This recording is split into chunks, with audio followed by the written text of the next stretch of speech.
Tener la oportunidad de presentar a nuestro expositor de hoy, pero además hacerlo en esta sesión conjunta con la Comisión de Administración de Despachos y Polo, a quien le agradezco el esfuerzo. El tema, desde luego, que es trascendental para quienes nos dedicamos al tema de la mediación, pero sobre todo para quienes no se dedican a eso y tienen en su ejercicio profesional el riesgo, como todos lo tenemos, de encontrarse con un escenario en el que el cliente no paga los honorarios, y hay pues varias formas de enfrentar esa situación, de resolver ese conflicto, y claramente una de ellas, yo diría la mejor, es esta que nos platicará Enrique. Sin más, damos la bienvenida también a nuestro segundo vicepresidente, el licenciado Rodrigo Zamora, a quien le daré el uso de la voz. Rodrigo. Gracias. Si quieres, así está bien. Rápidamente, nada más un anuncio para pasar a la plática de Enrique. Como sabes, se está integrando la Comisión de Elecciones en nuestro colegio. Los estatutos prevén que la comisión proponga una planilla de barristas que sustituyan a aquellos miembros del consejo que terminen su periodo en el próximo mes de febrero. En esa integración, tanto la Comisión de Administración de Despachos como la Comisión de Mediación y casi todas las otras comisiones lo pusieron a una persona, y a finales de este mes se van a reunir los coordinadores de las comisiones, los presidentes de capítulo, y van a escoger de ese grupo, que es un poco más de 40 personas, van a escoger a 11 que se sumen a otros 6 que ya están, ya vemos, ex oficio: el presidente, el primer vicepresidente, el presidente, el expresidente inmediato anterior, 2 consejeros y otro expresidente más. Y de esos 17 ya se estarán reuniendo en septiembre en este proceso, que es un poquito complejo, así lo permiten los estatutos. Así que bueno, nos mantendremos informados de cómo se va integrando ese grupo electoral. Muchas gracias a todos por estar acá. Polo, sí, esta manera de presentar a nuestro expositor. Gracias, Fernando.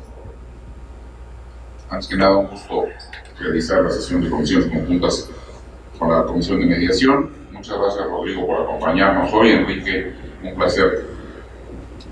Brevemente, Enrique Hernández Villegas, yo creo que muchos, si no es que todos lo conocemos, es abogado, maestro en Derecho de la Empresa y maestro en Ciencias Jurídicas por la Universidad Panamericana.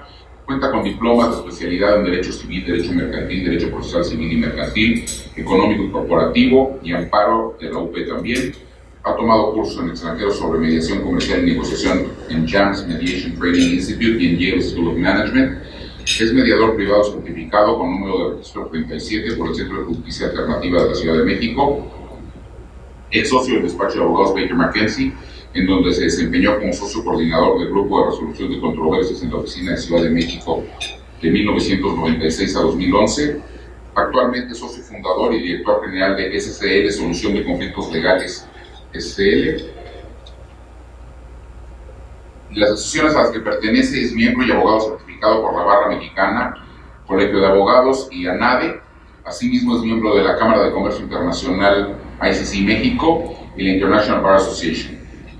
En cuanto a actividad docente, ha sido profesor titular de la Universidad Iberoamericana Campus Santa Fe, en donde ha impartido la materia de métodos alternativos de solución de controversias. Actualmente es profesor del Diplomado de Mediación que imparte el Centro de Justicia Alternativa de la Ciudad de México. Y en cuanto a publicaciones, desde el 2010, como líder de opinión, ha publicado diversos artículos sobre negociación y mediación en las revistas de La Barra, Abogado Corporativo y Paula. Ya sin más preámbulo, Enrique, muchas gracias. Muchas gracias, estimado Polo, Fernando, muchas gracias a los dos coordinadores de Polo, coordinador de la Comisión de Administración de Despachos, Fernando de la Comisión de Mediación y Derecho Colaborativo. Desde luego agradecerle su presencia a Rodrigo Zamora, nuestro segundo vicepresidente, viejo amigo, y por supuesto agradecerles a todos y cada uno la presencia. Para mí es muy importante que el día de hoy me puedan acompañar. La vamos a pasar muy bien, vamos a comentar un tema interesante, importante, de manera que siempre que somos menos, a mí me gusta más porque se hace más rica la plática. De manera que desde ahorita los invito a que en cualquier momento que quieran me pueden interrumpir para abordar ese tema, porque seguramente vamos a ver más cosas que después en el camino se puede olvidar. Así es que muy agradecido, muy contento por estar aquí en mi casa, en mi casa ya desde hace muchos años, así es que sin más, pues les propongo comenzar. Bueno, pues la charla que me toca y que propuse y que Fernando y Polo aceptaron fue el poder del diálogo para solucionar conflictos entre abogado-cliente y por honorarios. Creo que podría yo asegurar que es un tema que a nadie escapa. Todos los que ejercemos la profesión, pues evidentemente en algún momento tenemos conflictos con nuestros clientes por el tema de honorarios. Bueno, ¿cómo estructuré la charla que voy a dar? Pues lo hice en 5 temas y un último de recomendaciones, o sea, abordar desde la naturaleza de la relación jurídica entre abogado-cliente, hablar de la comunicación, hablar del conflicto, por supuesto, hablar de la reconstrucción de la comunicación, desde luego de la judicialización del conflicto, y al final me permito poner a su consideración algunas recomendaciones que me parecen importantes. Con esto creo, o el reto es que yo pueda cumplir con el tema que hoy nos ocupa. Entonces, en cuanto a la naturaleza de la relación de abogado-cliente, pues evidentemente los servicios de los abogados, como ustedes saben, encajan perfectamente en el contrato de prestación de servicios. Yo no le voy a enseñar el Padre Nuestro al cura, simplemente recordarles, pues es un contrato bilateral, consensual, conmutativo y oneroso, y cuya estructura jurídica la constituye precisamente la prestación de servicios profesionales y la contraprestación, que por supuesto es el precio por el pago de honorarios. Este contrato de prestación de servicios, también como lo sabemos, no requiere de una forma escrita, puesto que lo fundamental son las prestaciones concertadas y la consecución, es decir, la realización del objeto o el resultado pretendido por las partes, salvo que se pactara algo en contrario. O sea, no requiere de una forma escrita. Pero lo que también está de por medio es la determinación del precio en el contrato, puesto que hay una presunción cada vez que se realiza una prestación de servicios profesionales, hay una presunción de remuneración del contrato de servicios, puesto que no es sostenible que, a falta de acuerdo previo sobre honorarios, la gratuidad de los servicios, cuando cabe valorarlos de manera objetiva. O sea, los abogados, cuando prestamos un servicio de prestación de servicios, tenemos una presunción legal a nuestro favor de que, habiendo prestado el servicio, hay que remunerarlo. Tenemos esa presunción, incluso establecida por la ley. Y, por supuesto, que hay una libertad de honorarios, a partir del principio de la libertad del pacto que tenemos los abogados, la libertad para fijar nuestros honorarios, y de la inexistencia de norma alguna que nos fije o que nos establezca una forma de pactar nuestros honorarios. A lo más que se recomienda es que haya un contrato de prestación de servicios profesionales, o en su defecto una hoja de encargo, pero siendo nuestra profesión una profesión liberal, nos exime de tener que tomar un esquema de honorarios. O sea, no hay nada que nos obligue a fijar, si fue la palabra, a tasar los honorarios. Cada uno los fija de manera libre. Y hago aquí, quiero hacer un par de referencias, también recordarles de nuestro código de ética, de nuestro nuevo reciente código de ética.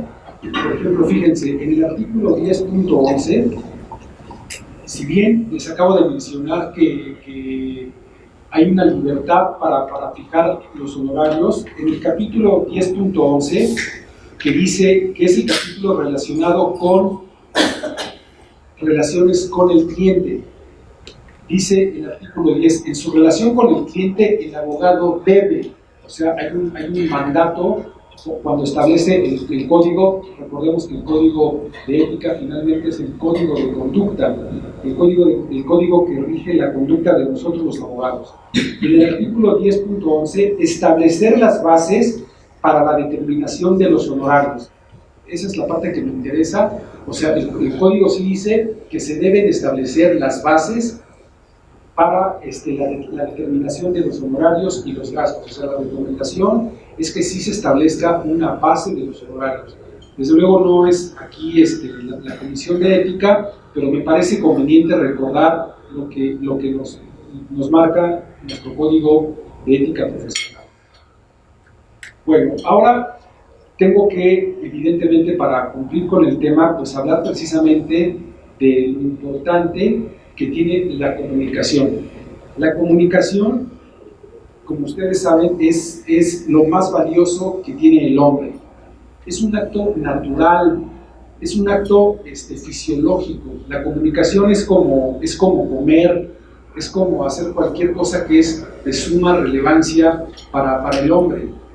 Es más, la misma comunicación, la misma naturaleza se comunica perfectamente con nosotros. Nos indica cuando es tiempo de lluvia, de calor, frío. Y finalmente, entender que comunicación significa poner en común. ¿Y qué es lo que se ponen en común? Pues se ponen en común ideas, conceptos, sentimientos, objetivos, actitudes, conductas. O sea, la comunicación es poner en común, pero tiene una relevancia tal que no se percibe absolutamente ningún tipo de conducta sin que haya una comunicación de por medio. Dicho en otras palabras, pues la comunicación es la llave mágica que abre fronteras.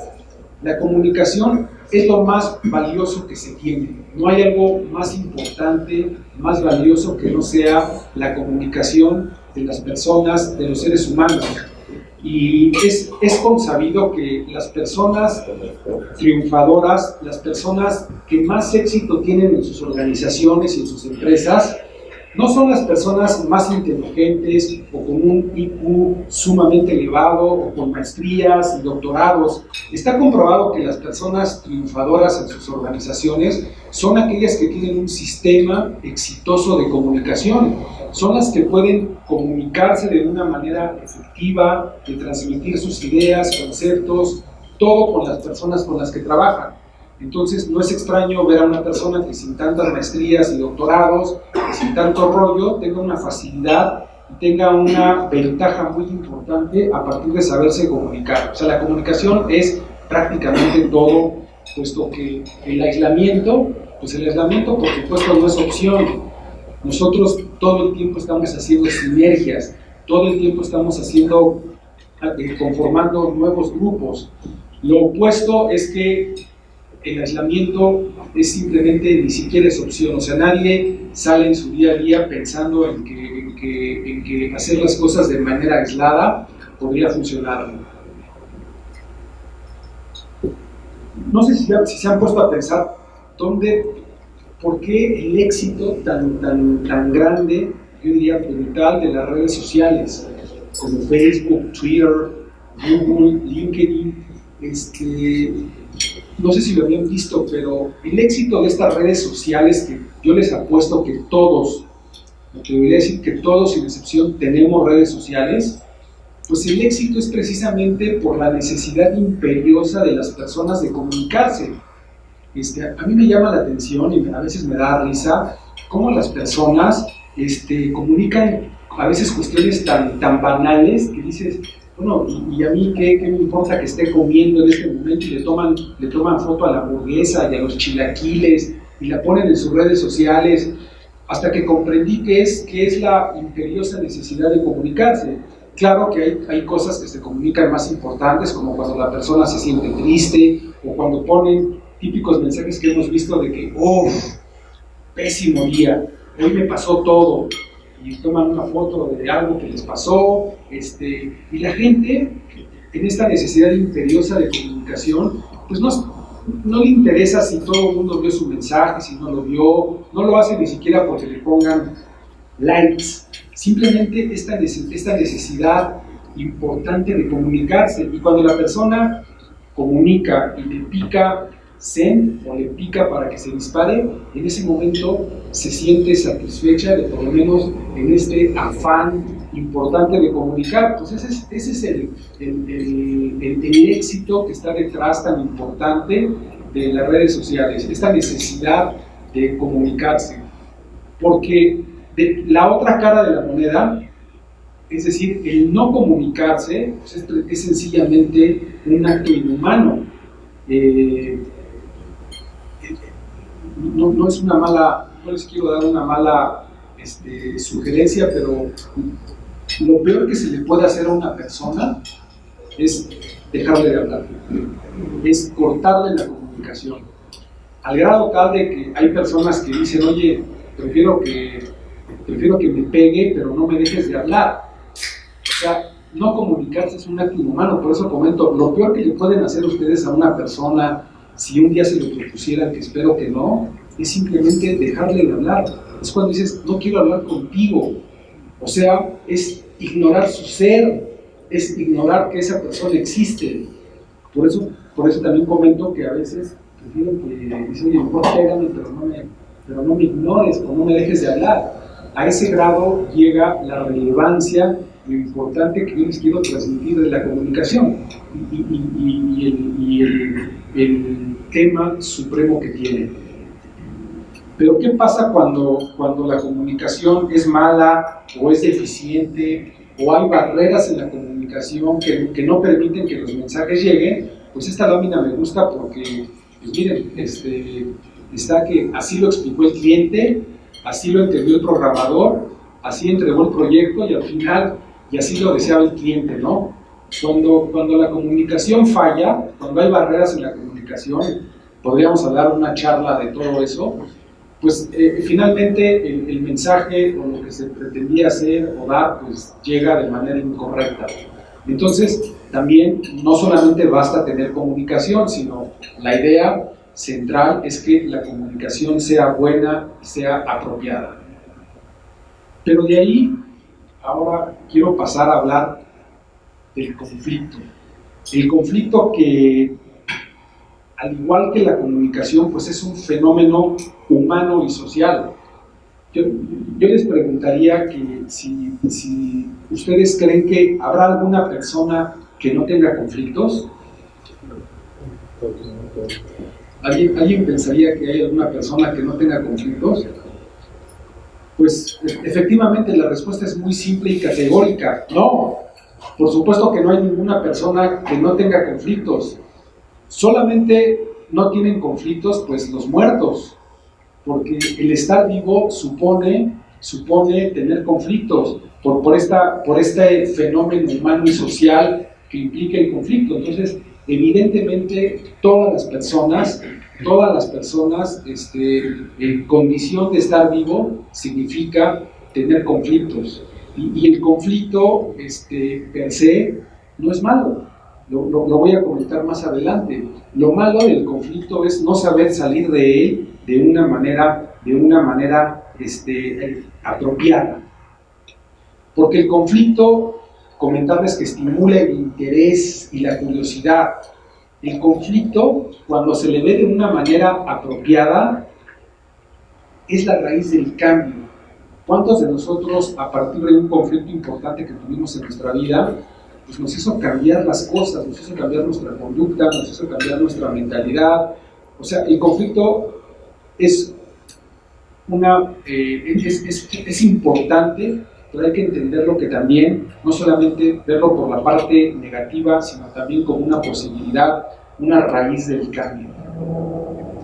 Comentar también que, bueno, en el conflicto, quiero explicarlo, pues simplemente es que cada persona tiene una percepción distinta de la realidad, ¿no? Típicamente cuando estamos platicando con alguien y te das cuenta que una persona tiene una opinión diferente, bueno, pues está bien.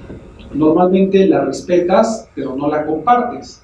Claro que cuando estás platicando con alguien y tú no compartes su opinión, tampoco te estás generando un conflicto. Por supuesto que no, simplemente de manera muy educada puedes decirle, oye, mira, respeto lo que tú estás diciendo, pero definitivamente no lo comparto. Y ahí no se generó un conflicto, simplemente hay una diferencia de perspectivas, de percepciones, de realidades, de puntos de vista, pero no podemos decir que se genere el conflicto. Dicho de manera más sencilla, las personas que le van a la América y que le van a las Chivas de Guadalajara, pues no quiere decir que cada partido van a terminar en una situación de conflicto porque uno le va a un equipo y otro le va a otro. Por supuesto que no. Simplemente estoy marcando que hay esas diferencias. Pero cuando estas diferencias de perspectivas, percepciones, realidades o puntos de vista diversos se contrastan, cuando chocan, entonces sí, ¡pum!, nace el conflicto entre las personas. Cuando ya reconoces que tienes un conflicto, es cuando tú dices y te reconoces y sabes que esta situación ya te molesta. Cuando decimos comúnmente, es que esto no puede ser así, no estoy de acuerdo, te reconoces ya con esa molestia, con la emoción de decir, no, aquí algo está pasando. Entonces quiere decir que ahí sí, cuando esos puntos de vista, opiniones, realidades se contrastaron, ahí sí es cuando detona el conflicto. Y el conflicto pues pasa por diversos niveles. No puede ser normalmente que tú a la primera, normalmente no sucede que en el primer instante montas en cólera y entonces tienes un conflicto gigantesco, sino el conflicto va escalando por diversos niveles, como lo vamos a ver. Pero miren, me gustaría que vieran esa imagen de la izquierda. Es muy sencilla, pero es muy ilustradora, ¿no? Pues en el conflicto cada persona habla desde su propia perspectiva, cada persona habla de acuerdo a cómo ha sido la experiencia en su vida, cómo ha sido su antecedente, cómo ha sido su cultura, su educación. Mientras uno ve una cosa, el otro ve completamente otra. ¿Y quién me podría decir quién de los dos tiene razón? La verdad es que los dos, ¿no? Y sobre todo desde el ángulo o desde la posición donde se vea. Fíjense, qué interesante. Mientras que aquí en Occidente normalmente vemos al conflicto o entendemos al conflicto como una situación de combate, lucha, pelea, normalmente como una situación de desgracia, pues en Oriente lo entienden de otra manera diferente a nosotros. Para ellos conflicto y la manera en que lo representan con estos símbolos, lo ven que por un lado significa crisis, pero por otro lado significa una oportunidad. Y esto me gusta mucho comentarlo porque efectivamente en un conflicto siempre hay dos semillas. Una semilla de la creación y una semilla de la destrucción. Pero como acabo de decir hace un instante, normalmente nosotros los occidentales siempre tomamos la peor parte del conflicto. Siempre lo asumimos como negativo, como posición de choque, como una cuestión de una pelea, o lo asumimos como una desgracia. Y poco o nada nos olvidamos de que puede haber hay una parte de oportunidad, hay una parte de crecimiento, hay algo de lo que se puede sacar, hay algo o mucho de lo que bueno que se puede sacar precisamente del conflicto, pero que normalmente, a veces, obviamente no todos, pues no lo vemos. Pero, ¿qué me dicen respecto de cómo es que surgieron los grandes aviones que hoy conocemos? ¿Cómo surgieron los aviones espectaculares que hoy nos sorprenden, que conocemos y que vemos en cada momento? Pues todo lo que tiene que ver con estos grandes aviones, pues recordarles que todo el tema de la aviación tuvo un crecimiento a partir de las dos guerras mundiales que hemos tenido. Fue gracias a las guerras, obviamente nada deseables, pero fue gracias a las guerras que todo el tema de los aviones tuvo un crecimiento impresionante. Entonces, fíjense, es un ejemplo importante que, pues, imagínense, hablar de la Primera y Segunda Guerra Mundial no es cosa menor, no es hablar de cualquier conflicto, pero lo que les quiero destacar es que gracias a eso, hoy por hoy la industria de la aeronáutica pues ha llegado hasta donde está, y ese fue precisamente, claro que ya había aviones, por supuesto, pero eso fue lo que detonó los avances tan importantes que tenemos. De manera que, benditas diferencias, ¿no? Hay veces que cuando se comprende esto dices, pues que viva la diferencia, si también la entendemos como algo que nos va a potencializar para alguna cuestión mucho mejor, cuando vemos la parte positiva, porque el conflicto también necesariamente es raíz del cambio, es un impulso que nos lleva para avanzar. Todos yo creo que también hemos tenido ciertos crecimientos personales y profesionales a partir de algún conflicto que vivimos y que experimentamos.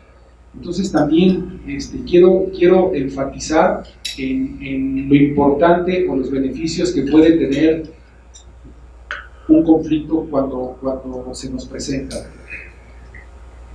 Y bueno, regresando a nuestro tema, quiero comentar cómo se da esta génesis del conflicto entre el abogado y cliente, precisamente por el tema de los honorarios, que es el tema que nos ocupa. A ver, típicamente las primeras señales del cliente, cuando tenemos un problema de los honorarios, las típicas señales del cliente es en cuanto a alguien por primera vez le dice, oye, mira, con relación al contrato que tenemos celebrado, o ya sea un contrato escrito o verbal, pues no vamos a pagar los honorarios. O nos lo manda a decir, ¿no? Típicamente el cliente a veces no es la persona directamente con la que hablamos. Hay un departamento, típicamente, que mandan a uno con el departamento de facturación, pero las primeras señales que tenemos del conflicto que nos interesa sobre los honorarios es, oye, que no te van a pagar tus facturas. Oye, ¿cómo que no me van a pagar mis facturas? O sea, se genera un incumplimiento al acuerdo en el compromiso del pago. Pero claro, como hace un momento acabo de comentar que pues cada persona ve una realidad distinta, pues entonces habría que ver por qué razón, cuáles son las razones que el cliente está esgrimiendo para no pagar las facturas, o para no pagar los honorarios, o puede ser una factura única, o lo que sea. Pero entonces es aquí donde empieza a darse la discrepancia entre el abogado con el cliente, desde luego partiendo de la base, por supuesto, que los honorarios ya se encausaron, los honorarios ya se devengaron, y es cuando el abogado entonces pues va a reclamar, o no reclamar, va a solicitar el pago de sus honorarios, pero se encuentra con la indicación, con la negativa, a lo mejor ya abierta, de que no le van a pagar los honorarios. ¿No? ¿Cuántos de nosotros no habremos escuchado eso? ¿Verdad? Pues creo que no nos es ajeno absolutamente nada. O no te van a pagar lo que esperabas. O no te van a pagar lo que esperabas. Miren, nada menos ayer que platicaba con un amigo que desafortunadamente yo creo que no pudo venir. Ayer nada menos me decía que le interesaba la charla, porque me dijo, oye, tenemos un asunto en donde nos contrataron para A, sí, es muy sencillo, para A, un asunto grande, importante en materia laboral. Y en el camino les resolvimos A, pero también en el camino, por el éxito de las gestiones que hicimos, le resolvimos B. Y el cliente, pues lejos de ponerse gustoso y recibir esa noticia con beneplácito, pues le dijo que bueno, sí le dio gusto, pero le dijo, oye, pero esa parte yo no te contraté para la parte B. Yo te contraté para la A, aquí está tu pago, pero de la B yo no te lo pedí que me lo hicieras. Entonces, justamente estábamos platicando de cómo se dan las situaciones de conflicto, aunque ellos, insisto, en el camino, con sus gestiones, lograron arreglar de manera exitosa la parte de, bueno, esto es más o menos, entonces, cómo es la génesis, cómo se empieza a dar esta situación de conflicto con el cliente a partir de que nos dice que no va a pagar los honorarios. Pero un inconveniente del conflicto es que el conflicto no es estático, el conflicto es dinámico.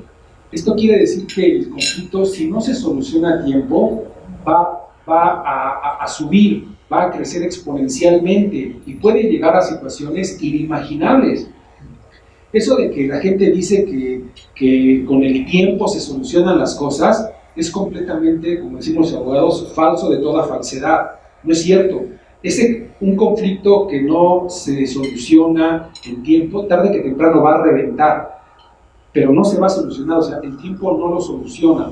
Entonces, el conflicto tiene un escalamiento. Claro, en esta versión que les estoy comentando, para no detenerme mucho, entonces de la negativa que nos dio, normalmente que se intenta hablar con la persona, con el representante legal de la empresa o con quien nos contrató, con quien nos firmó el contrato. Normalmente no te quedas a lo mejor con un abogado junior o con el abogado corporativo, sino quieres que haya una respuesta de parte de la persona que sea la apropiada en cubrir tus honorarios. Pero en esto que les trato de explicar del escalamiento del conflicto, pues por supuesto que se van a presentar, va a haber tensión, puede llegar incluso a haber subida del tono cuando el cliente te dice, ¿sabes qué? Pues mira, tengo respuesta, tengo instrucciones, o si es persona física te dice, ¿sabes qué? Es que no te voy a pagar. No, así abiertamente no te voy a pagar porque creo que no te tengo que pagar, no sé cuál sea la razón, pero al grado de que incluso ya hay esas conversaciones explosivas y de ninguna manera estoy exagerando porque yo me estoy recordando teniendo conversaciones pues quizás no explosivas pero sí fuertes, porque si cuando se meten con nuestros honorarios, eso sí es tema sagrado. Ese es un tema sagrado para nosotros los abogados, nuestros honorarios. Y si trabajamos y si logramos el objetivo, en caso de que hubiera habido un objetivo, pero el hecho de trabajar en beneficio de nuestros clientes, pues evidentemente lo menos que esperamos es que nos retribuya en la manera que acordamos que nos pagaran nuestros honorarios. Pero bueno, en esto que estoy transmitiéndoles, explicándoles el conflicto, esta manera en que va escalando, pues entonces hay una parte de tensión, empieza a subir el tono y podría llegar a conversaciones explosivas en donde se termina la llamada con un hazle como quieras, no me importa, la respuesta es categórica en cuanto a que no se va a pagar ningún honorario. Bueno, pues entonces aquí sí ya reconocemos, aquí ya evidentemente pues está clarísima la situación del conflicto. Claro que a lo mejor es muy probable que también el cliente, lo natural sería decirle, ok, entiendo que no me vas a pagar, nada más dime cuáles son las razones por las cuales no me vas a pagar. Podría haber muchas razones que el cliente tuviera, a lo mejor podría ser a partir de una interpretación diferente al contrato de prestación de servicios, que te diga, oye, mira, es que la cláusula tal dice esto, y le esté dando una interpretación que no es. En fin, por lo menos habría que entender cuál es la razón, porque peor aún, o sea, el conflicto iría muchísimo más rápido, se dispararía si el cliente te dice, no te voy a pagar, porque no te vamos a pagar, y hazle como quieras. O sea, eso incluso incluso es una respuesta muy agresiva. O sea, sí puedo pensar que cualquier cliente civilizado me diga que no me va a pagar, pero que me dé sus razones. Puede ser que seguramente no las voy a compartir, pero habría que entender cuáles son las razones por las cuales dice que no va a pagar. Insisto, porque hacerlo así de una manera tan violenta, pues bueno, pues el conflicto entonces sí pasaría de un nivel bajo hasta un nivel alto. Pero en esto que les estoy tratando de poner en contexto, a lo que nos lleva en esta situación de conflicto, y estoy seguro que cada uno de nosotros puede ubicarse ahorita en este momento en un caso fresco que tenga con respecto a conflicto por tema de honorarios. Esto que les expongo, finalmente nos lleva a este punto, a que se pierda lo más valioso que hace un instante acabo de decir, que es la comunicación. O sea, naturalmente el conflicto desactiva la comunicación. Y eso lo vemos con un amigo, con los que estamos casados, con nuestras esposas, cuando te dicen ya no quiero hablar contigo, ya, nos vemos después, otro día, o si es un amigo, lo que sea. El conflicto, cuando llega a este tipo de niveles, desactiva la comunicación. Se rompe la comunicación y entonces se termina con esto que es lo más valioso, que es la confianza. Pero no solamente se desactivó la comunicación, sino de la mano de desactivar la comunicación, pues viene la pérdida de la confianza. Sobre todo, me refiero en el caso relación abogado-cliente. O sea, se pierde la confianza. Entonces, dos cosas importantes: se desactiva la comunicación y se pierde la confianza.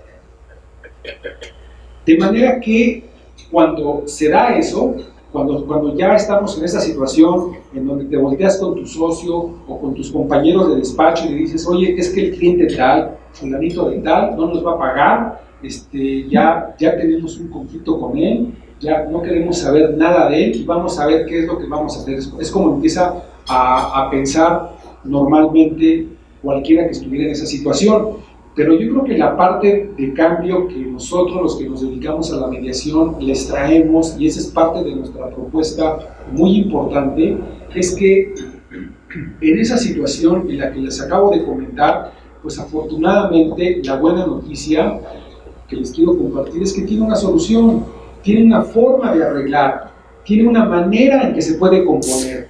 Y es precisamente cuando después de esta situación, pues viene la reconstrucción de la comunicación. Claro que se puede reparar, claro que se puede recuperar, se puede reparar la comunicación y se puede recuperar la confianza. Entonces, esto que yo denomino reconstrucción de la comunicación, pues evidentemente va en dos vertientes. Diálogo, y ese es el tema de nuestra charla de hoy, o sea, el diálogo y la reconstrucción de la confianza. En esas dos cosas tenemos que centrarnos para resolver ese conflicto importante que se tiene con el cliente.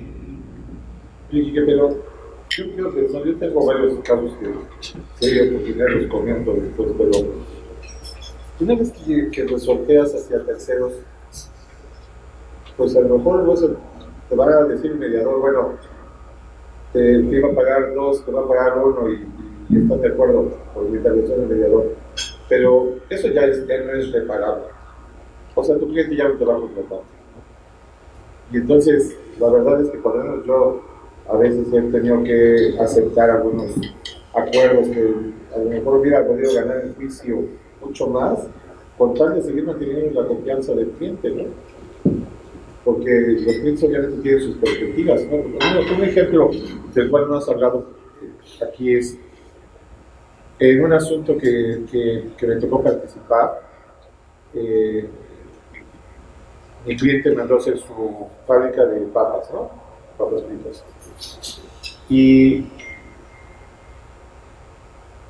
lo demandó la constructora. Y yo tenía un acuerdo de porcentaje de éxito, ¿no? Y en primera instancia, el juez dijo, cada quien se queda con su golpe. Yo contrademandé cantidades fuertes, me demandaron cantidades fuertes, contrademandé cantidades fuertes. El juez en primera instancia dice, cada quien se queda con su golpe. En apelación, gano todo, o sea, absuelve a mi cliente de la demanda y gano toda la convención. Y se va al amparo, la parte perdidosa. Y en ese momento se le ocurre a mi cliente llegar a un arreglo, ¿no? Y me decía, es que el amparo tiene muchos riesgos. Pues no tiene nada, pero pues obviamente tú eres el director jurídico, tienes que dar cuentas allá arriba. Total, llegaron a un acuerdo que yo nunca hubiera firmado. Y bueno, pues eso es un tema de ellos, pero el tema mío era que yo tenía un porcentaje importante que recuperar de honorario, ¿no? Y cuando platicábamos, no, pues es que tuvimos que llegar a un arreglo porque el amparo no tuviste que llegar a nada. Debiste de haber mantenido y dejar que yo hubiera hecho mi trabajo para ganar lo que estaba pagando. Al final, era un cliente que no nada más era de un solo caso, sino que había otros casos y además tenía muchas empresas hermanas importantes. Acepté una cantidad razonable y ahí lo terminé, pero todo era con el plan de no perder la confianza, y muchos de las personas con las que yo platiqué en aquel entonces sobre este asunto trataron de encontrar alguna luz de qué hacer cuando te metes por primera vez con una cosa así. Decían, no te pelees con tu cliente, nunca te pelees con tu cliente. Y en ese caso, cuando menos yo les puedo decir que obtuve una cantidad porque el cliente decía sí, reconocemos que ganaste, que tenemos una sentencia favorable, que a lo mejor este acuerdo lo llevamos, digamos, muy bien, por lo que tú hiciste, pero no te vamos a pagar toda esa cantidad personal. Entonces decidí por no perseguirlos y quedarme con los razonables que me pagaron. Gracias, Robert. Sí, yo creo que al final me da la impresión que hiciste lo correcto, porque ahorita voy a comentar los inconvenientes de no llegar a un acuerdo con el cliente. Tú, cuando digo que hiciste lo correcto, no está bien, Robert, es que priorizaste la relación con el cliente a largo plazo. Y sin necesidad de nadie llegaste a un acuerdo, no el acuerdo que te hubiera gustado, pero tuviste un acuerdo de honorarios. Cuando hubieras podido ganar más si el amparo que tú sentías que tenía muy buenos elementos para que prosperara o para que no prosperara, pero me parece que hiciste bien. Lo único que te quisiera comentar de lo que dijiste es que dijiste, bueno, es que llega un mediador y te dice, a ver, tú acepta 3 y tú 2, quizá ahí nada más comentar que no, el mediador no llega a decir, oye, pues mira, si la controversia son 10, pues ¿por qué no 5 y 5 y asunto arreglado? Y no, para nada. Fernando, que es un mediador con muchísima experiencia, estoy seguro que si no, desde su punto de vista, o sea, opina igual que yo, el mediador no llega a partir naranjas. El mediador llega a ayudar a las personas a que encuentren el arreglo que más convenga a sus intereses. Si tú te sientes bien con 6, pensando que sean 10, con 7, y te sientes completamente satisfecho y estás de acuerdo, pues va a ser un acuerdo de 6 o de 7. Si tú te sientes bien con 5, o sea, nosotros los mediadores no llegamos a buscar los puntos medios. Es más, yo cuando voy a mediación como mediador ni siquiera me pongo a pensar cuál es el punto medio. Vamos a trabajar para que al final Roberto diga si se siente a gusto con 5, con 6, con 8, con 8.3, o el cliente también decir hasta dónde se siente satisfecho. Sí, nada más para puntualizar, no estoy diciendo que el mediador no sea eficaz, lo que estoy diciendo es, terminada la mediación, donde los dos se fueron muy contentos, uno para su casa, el otro para su casa, si el mediador hizo un excelente trabajo, la pregunta es, ¿ese cliente te va a volver a contratar? La respuesta en principio es no. No te entendí. O sea, si vas a mediación y tienes un excelente mediador y las dos partes quedan relativamente contentas, el tema es, ¿el cliente va a volver a encargar tu asunto? Yo creo que sí, seguramente sí. No sé, claro, yo creo que no. No, yo creo que sí. No estamos hablando del buen trabajo del mediador, no, o sea, asumimos que es un excelente trabajo. El tema es que la confianza ya está perdida porque tuviste que recurrir o resolver a una tercera. No, ya entendí perfectamente, Robert, y qué bueno que haces estas preguntas porque me das oportunidad de abordarlas, ¿no? Ese cliente que resolvió contigo un asunto, en este caso con un mediador de por medio, ¿qué crees? La confianza no se perdió, y claro que te va a encomendar otro asunto, porque además cuando las personas se dan cuenta que tuvieron un conflicto, pero que lo resolvieron favorablemente, ¿qué crees? La relación se fortalece. Lo contrario a cuando entonces terminas en un pleito horroroso, porque entonces se corta. Pero cuando las personas se reconocen que tuvimos un conflicto y lo arreglamos bien, esa relación está está confirmado que esa relación se fortaleció, lejos de terminarse o fracturarse, se fortaleció, y claro que van a ir con Roberto Rendón porque saben de sus capacidades, de su experiencia, y además saben que pueden resolver un conflicto contigo. Entonces, no, en mi opinión personal, Robert, la confianza, lejos de romperse como tú hubieras pensado, se fortaleció, y ese cliente, por supuesto, que va a regresar contigo. Bueno, para continuar, pero muchas gracias, Robert. Entonces, estamos en la reconstrucción de la comunicación, que sí se puede, pero se necesita del diálogo. Y esta charla tiene que ver con el diálogo y la reconstrucción de la confianza. Y entonces, cuando el diálogo vuelve a tener cabida, entonces lo que pasa es que otra vez esa comunicación que estaba desconectada, que estaba en el piso, se vuelve a activar. Pero por supuesto que me van a decir o están pensando, oye, pero si ni siquiera nos hablamos, si la tensión fue tan fuerte que ni siquiera tengo comunicación con el cliente, pues es ahí donde precisamente un facilitador, un mediador, puede ser de gran ayuda. Porque cuando la comunicación se pierde, pues dices, es que a mí ya ni me toma las llamadas, ya no, o sea, sí, el conflicto llegó a un nivel importante. Entonces, es ahí en donde el mediador, el facilitador, o como lo quieran denominar, es el que viene a recuperar el diálogo perdido de las personas, o entre las personas. Entonces, el diálogo siempre en un conflicto, por lo menos me gustaría que se lleven eso, cuando ustedes lo pueden hacer por sí solos, solamente comenté que en algún momento ya tomó un cierto nivel importante que sí necesita que llegue un facilitador, pero si ni siquiera que esté de por medio un facilitador, si ustedes tienen manera de recuperar el diálogo, les aseguro que entonces al recuperar el diálogo, tener la comunicación, es muy probable que otra vez vuelvan a tener algunos acuerdos. Es muy probable que puedan tener algunos acuerdos. Y fíjense, para recuperar la confianza, me gustó mucho esto que aprendí de la profesora Frances Frey de la Escuela de Negocios de Harvard. Ustedes saben, Harvard pues, siempre va bastante más adelantados en temas de negociación.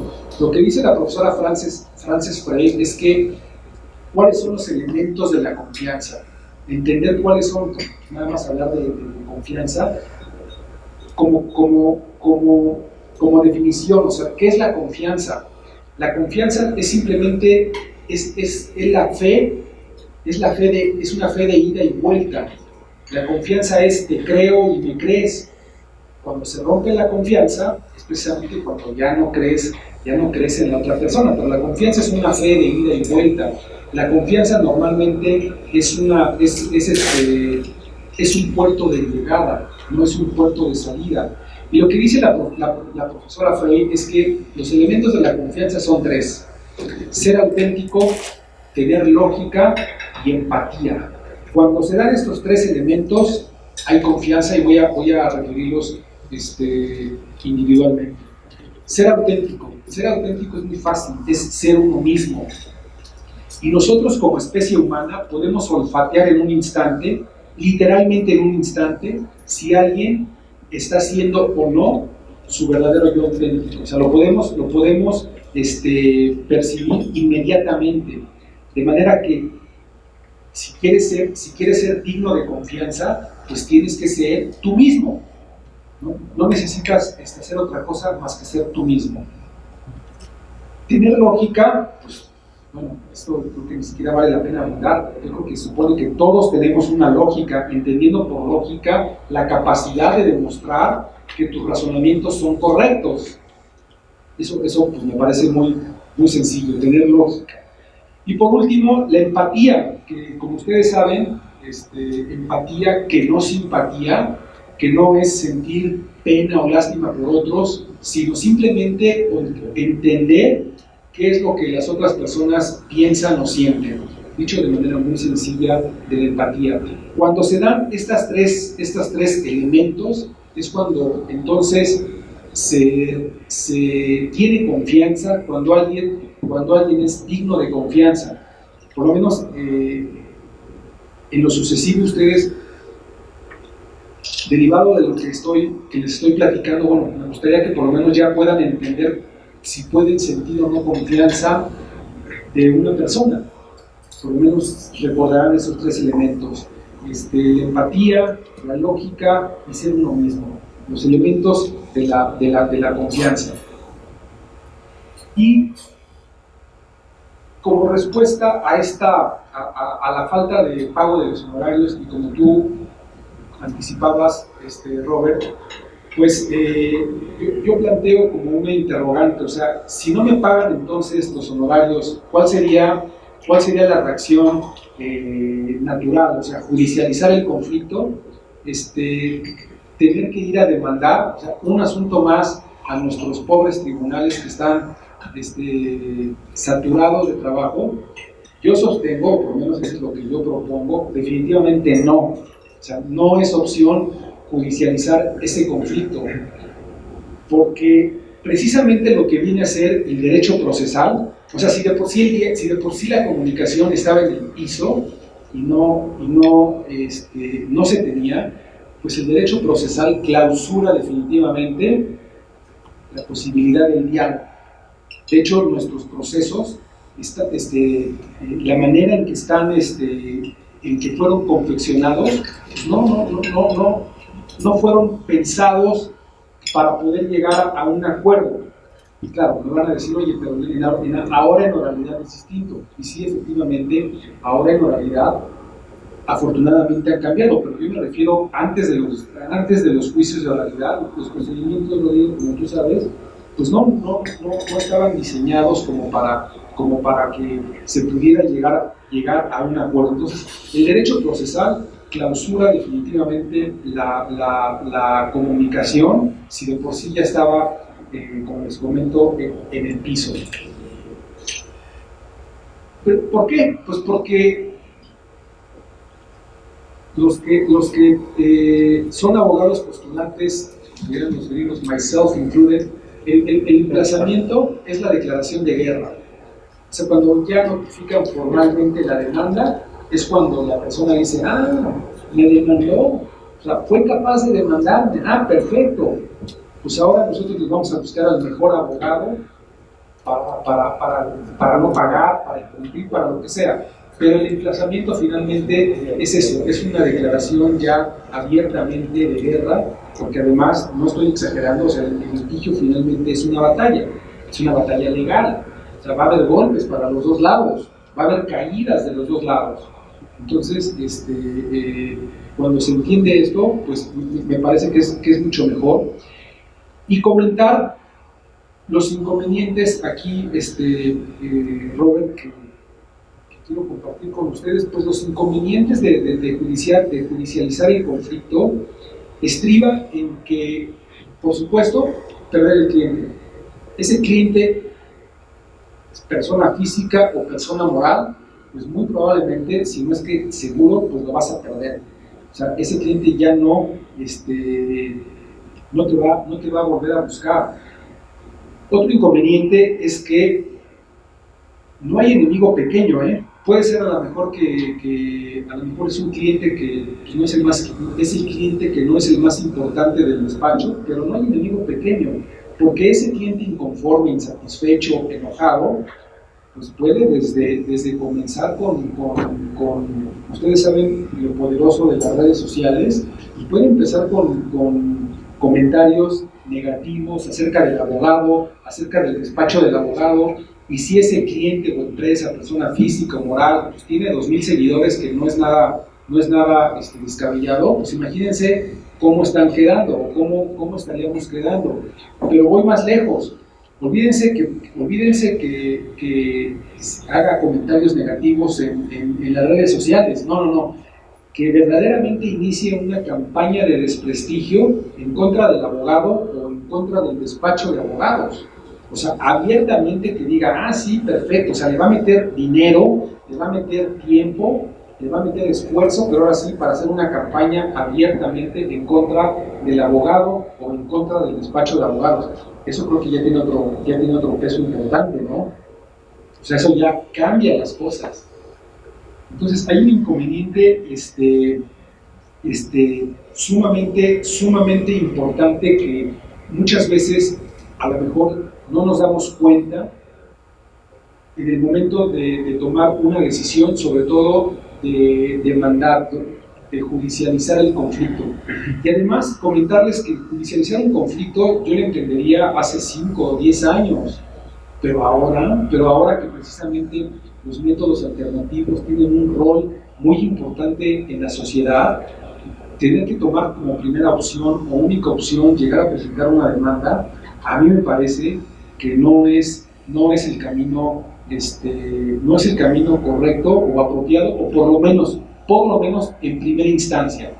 Si hay que llegar a los tribunales, hay que llegar. Qué bueno que están los tribunales y para eso son los tribunales.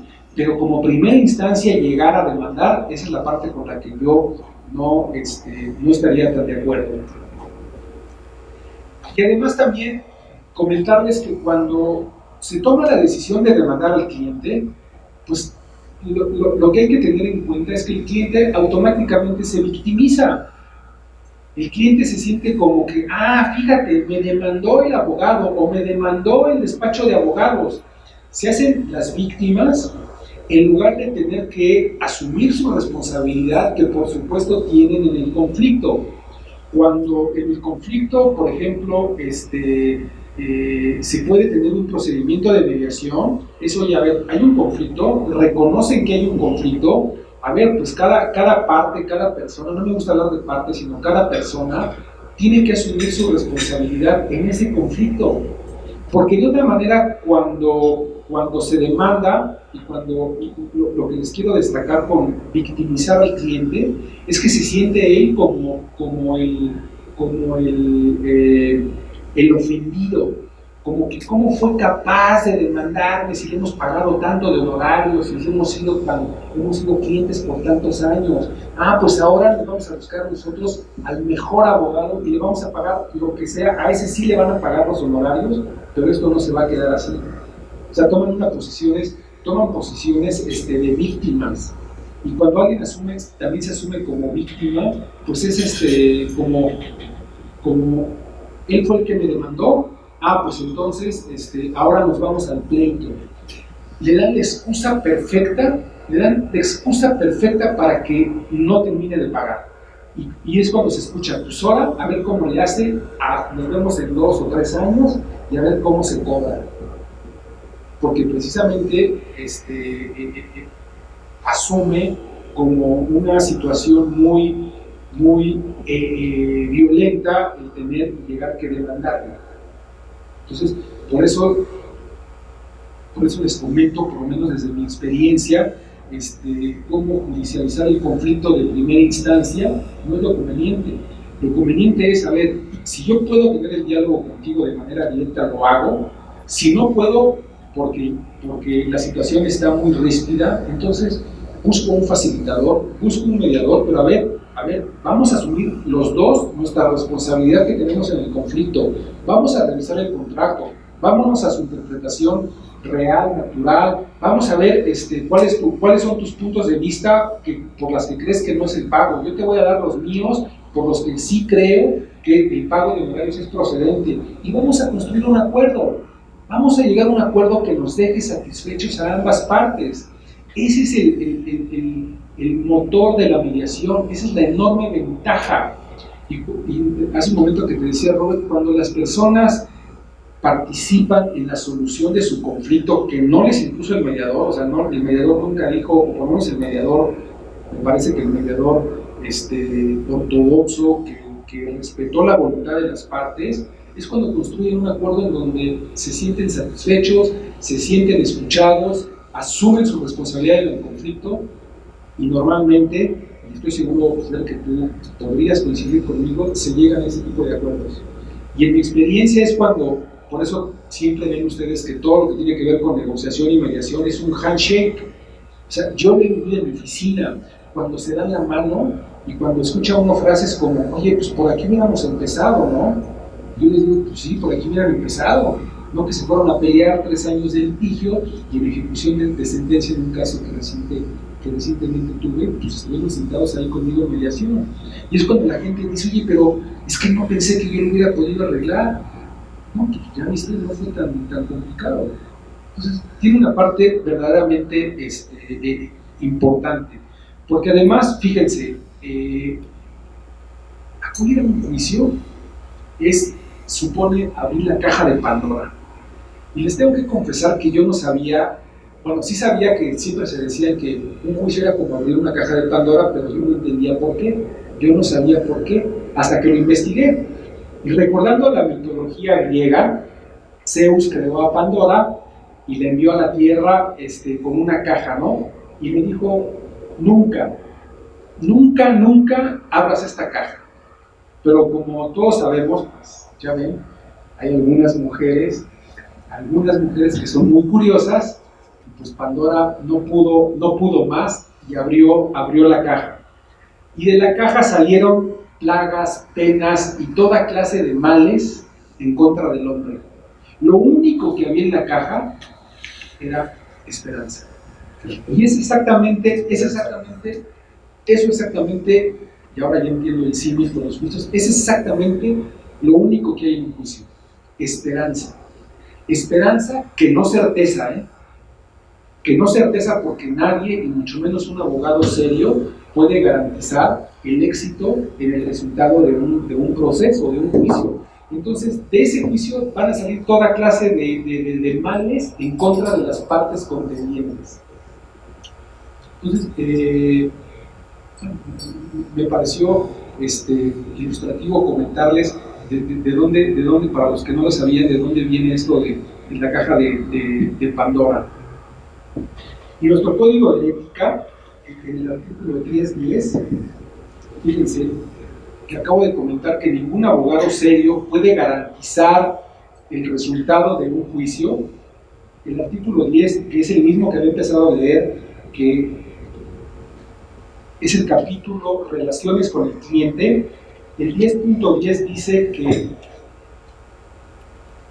establecer su opinión, o sea, el abogado, en este caso, no debe establecer su opinión sobre las posibilidades de alcanzar las pretensiones del cliente y el resultado previsible del asunto. O sea, nosotros, inclusive como abogados, pues, si vas a un juicio, le podrás comentar al cliente que hay ciertos elementos que puedan eventualmente favorecer su posición, pero o sea, ni siquiera podemos dar las garantías de resultados que los clientes quieren. Por eso dije, un abogado serio no me extrañaría ni me es ajeno que habrá muchos colegas que le digan que este asunto está ganado. Y eso evidentemente no es así, y además es totalmente contrario a la ética. Entonces, si ni siquiera nos pueden decir, y nosotros como abogados sabemos que los juicios son unas cajas de Pandora, pues entonces me parece que no es lo mejor ni lo más acertado tener que ir a litigar nuestros honorarios, en donde además habría la posibilidad de no tener una resolución favorable, que voy a comentar más adelante.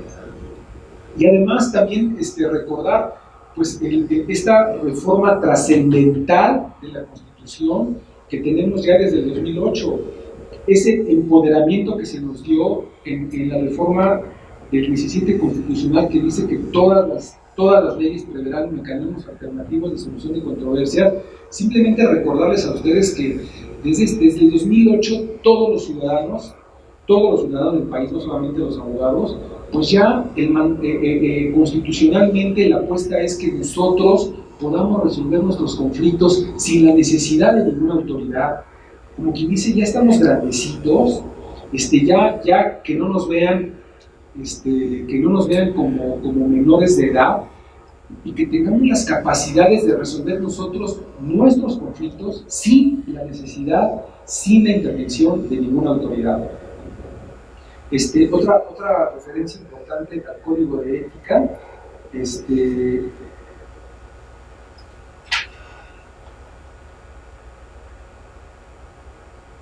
fíjense, este está en otro capítulo, es el mismo Relaciones con el cliente.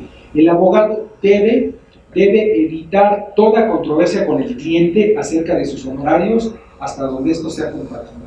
O sea, además, por virtud de nuestro código de ética, código de conducta, pues también nos dice que en la medida de lo posible tenemos que evitar un conflicto con el cliente con motivo de los honorarios. No, el código no dice que renuncies a tus honorarios, por supuesto, sino que debas evitar una controversia. Y además, bueno, pues hay que tener cuidado porque, pues, ¿cómo resuelven los tribunales los conflictos relativos a honorarios? Pues déjenme decirles que no hay ninguna claridad, no hay ninguna certeza de que en caso de llegar a un juicio, pues el juez o los tribunales nos van a dar la razón. O sea, ni siquiera tenemos eso. Incluso frente a la dificultad de poder acreditar el pacto expreso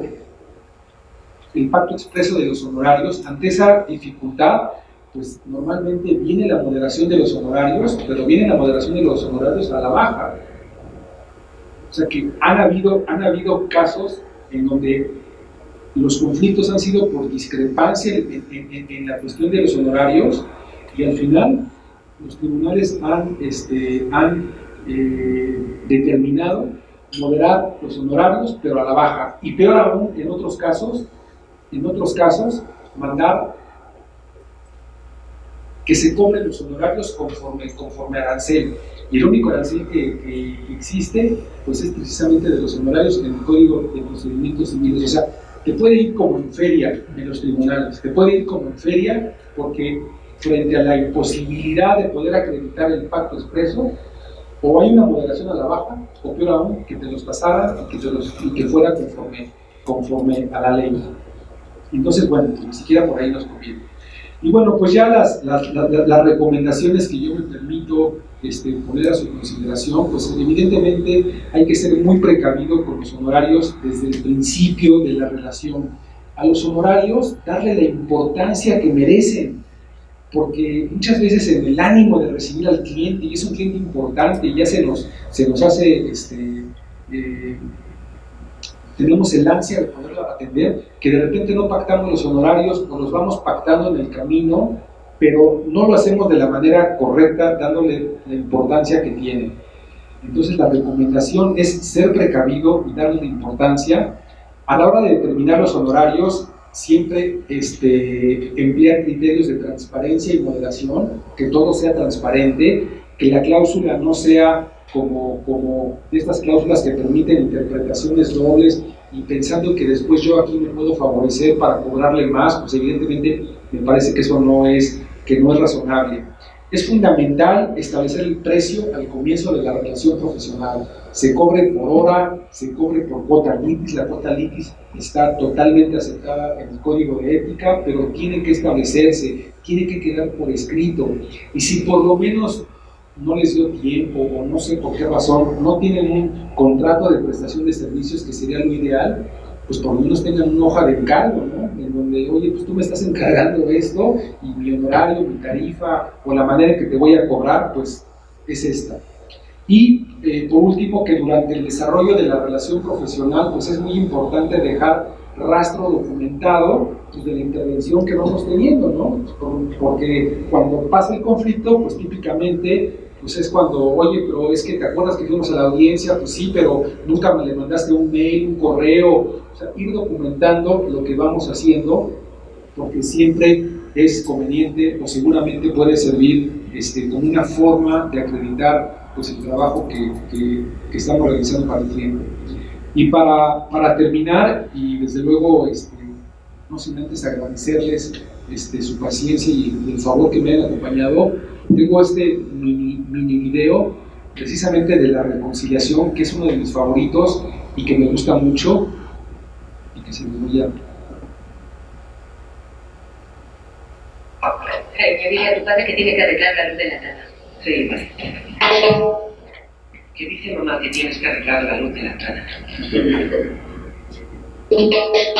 Dice que está muy ocupada. Dile que si nunca va a hacer nada de lo que he dicho. Que si nunca vas a hacer nada de lo que te pide. Dile a tu madre que siempre está pidiendo cosas. Que siempre estás pidiendo cosas. Es increíble. Dile que no le volveré a pedir nada.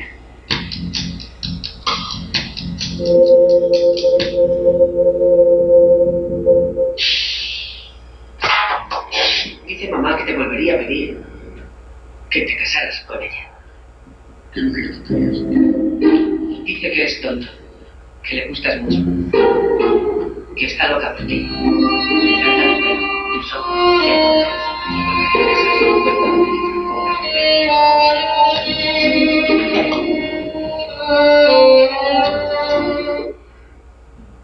Bueno, pues, como decía Nelson Mandela, es muy fácil romper y destruir. Los héroes son aquellos que hacen la paz y construyen. Y pues, muchas gracias.